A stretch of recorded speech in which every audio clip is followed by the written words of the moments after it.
Hello, this is the second paper in a series dedicated to the SLACS lenses.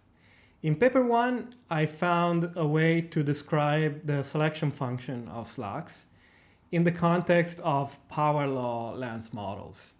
But real galaxies are probably not power laws, and so here I assumed a more physically motivated model consisting of stars plus dark matter, and asked the question of what is the stellar mass to light ratio and what is the dark matter density profile of massive galaxies.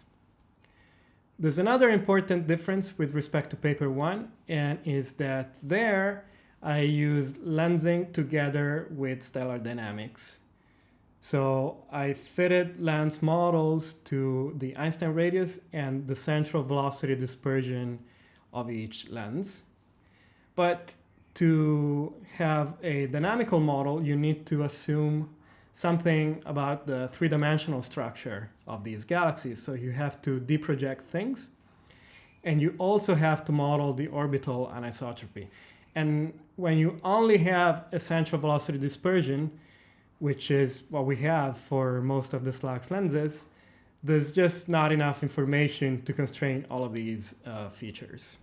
So I decided to do without stellar dynamics altogether here, and instead I used weak lensing. In particular, I used weak lensing measurements, not on the SLACS lenses, because there's too few of them, but on their parent population. So essentially the population of massive Early-type galaxies in the SDSS. And I measured the signal a few years ago using HSC data for a different paper. And I want to point out that if you want to combine this piece of information on this population of galaxies with SLACS measurements, you need to know the selection function of SLACS. So this has only become possible thanks to the work from paper 1. Here are the main results. This is the inference on the two key parameters of the model.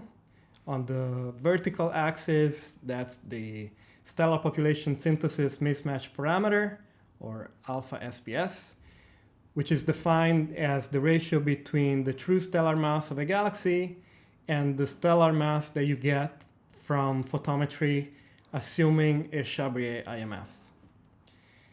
On the horizontal axis, that epsilon is called the dark matter contraction efficiency parameter. So epsilon equal 1 corresponds to a fully contracted dark matter halo, contracted as a result of the infall of baryons. And epsilon equals 0 corresponds to an NFW profile. So as you can see, these two parameters are degenerate with one another. But at least we can rule out large volumes of parameter space. For instance, you cannot have both a Chabrier IMF, which corresponds to alpha SPS of 1, so log alpha of 0, and an NFW halo at the same time. This, I believe, is as much as we can confidently say about the inner structure of massive galaxies using SLACS data. If we want to know more, if we want to break this degeneracy, we need a lot more lenses. Thank you for watching.